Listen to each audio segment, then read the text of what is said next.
Thank you so much, Kaylee. Right now, I'm going to welcome our next guest, Kevin Hill, our Director of Research, our Tulsa connection, our Telly Savalas impersonator himself. What's going on, my friend?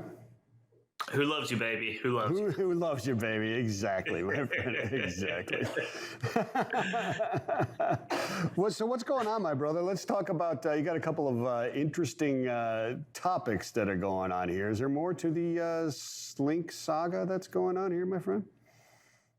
Yeah, we've reported on a couple times that the basis of the stories are the Slync employees, which is a freight tech company founded a few years ago, 2016, 2017. They've raised $70 million.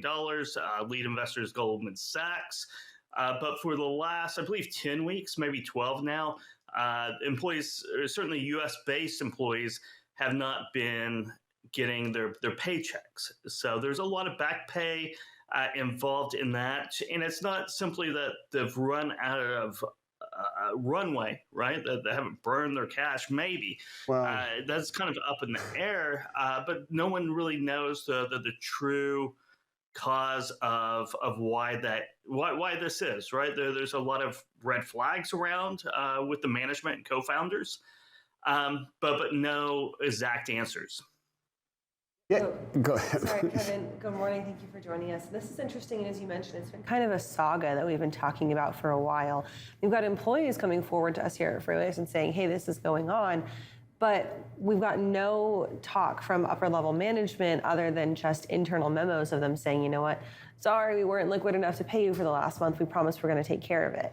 And is this kind of a he said, she said situation right now, or is there any indication of Slync or maybe even their investor groups coming forward and saying, you know what, let's set the record straight. This is what's actually going on? Well, I mean, that's not happening, right? The latter is that he said, she said. I think it's a little bit more than that because they haven't been getting paid, right? I mean, it's not accusations. It's they have not been getting paid.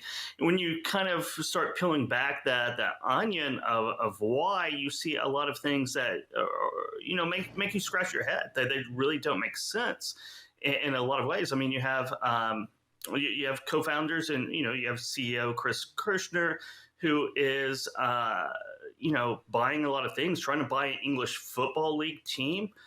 He tried to buy I think, Derby County last year. It kind of took it all the way to kind of the finish line and dropped the ball on it. Then went over to another championship league team and kind of dropped the ball on that, came back to Derby County and was supposed to close on the deal, I think, the end of May. That didn't happen because no wire transfers came in. Forbes came out with a really good article about some, you get a PPG or the government loan in May of 2020 for about $400,000, and that same month you buy a $400,000 Ferrari. So you just have really head-scratching things. If you're not paying your payroll, are you on your private jet going to England trying to buy an English football team for $30-40 million? It's a very interesting story because of all these little mysteries in it. Yeah, it's really, I mean, there's more, right? A couple $1 million for a championship golf tournament in Saudi Arabia.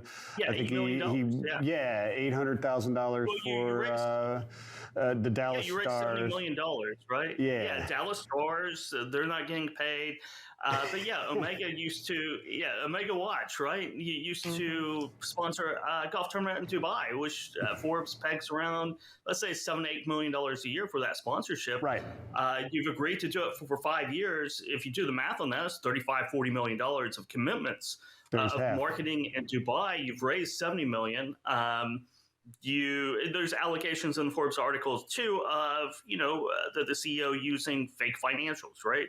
Reporting fake financials to the board. There's a question to how many paying customers that Slync has. How does he survive? Does he survive something like this, Kevin? I mean, who's still working there complaining they're not getting paid? Well, I guess there's employees still there. I know, right? Are they? Are they really working at this point? Are they interviewing for other jobs? I don't think Slync can really survive this. I mean, because your workforce is leaving. you have a product? Is it really? It's certainly not at scale whatsoever. You don't know if you have any money. And part of the payroll thing, the first head scratcher that we learned about a few weeks ago, is that the payroll money was allegedly parked in an otherwise great investment that you still haven't been able to liquidate, which that's like an oxymoron, right? I mean, those two statements really don't tie together whatsoever. Which is the cardinal sin of all business owners, right? If you don't make payroll, you don't fly around the world. You don't do certain things. You get people paid, because that is the cardinal sin of operating a business, that payroll gets made, and if it doesn't, you have serious problems. So absolutely. So Kevin, when we talk about situations like this, do we get into a gray area, or maybe even a black and white area, of saying this is legal and this is not, and then we look at eventually fraud charges coming down and seeing this type of situation where CEO has to undergo investigation and maybe eventually trial? Yeah, I mean, if the allegations in the latest article from Forbes is correct, if you're reporting with false financials to your board of directors, that is fraud. If you take company funds because no one else had access, allegedly, right? Allegedly, no one else had access to the bank accounts where the money was parked. If that money disappears, that is embezzlement, right? So you have some real black and white legal issues here. Besides all the gray area that is kind of out there and about, you have a lot of black and white legal issues that we'll be seeing what plays out over the next few months, I'm sure. Yeah, it'll be interesting to watch. I mean, it is an interesting saga. I can't wait for the movie. Question for you though. I want to put my name up to play the role of Kirshner myself. Does this make him your guys' Turkey of the Year automatically? I don't know. There's still time left to win that Turkey of the Year award, but he's one up Milton. He's one up Milton, I think. Yes. With this one here for certain. Let's talk about chameleon carriers there a little bit, my friend. This is not a chameleon carrier type of situation, but that is a trend that seems to be growing. Is the current freight market and economic situation kind of adding fuel to that trend?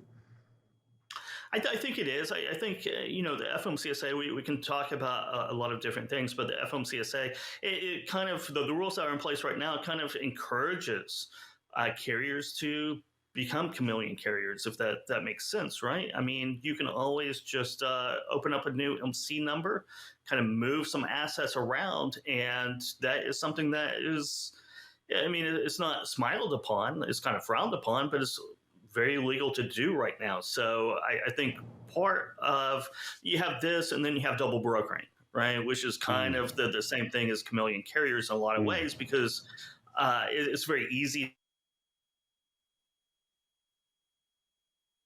Yes, we lost Kevin as well, but that's okay. He's got a good conversation going there too about chameleon carriers. We brought that up in headlines the other day too. Yeah, right now we're going to take another quick break, and we will be right back.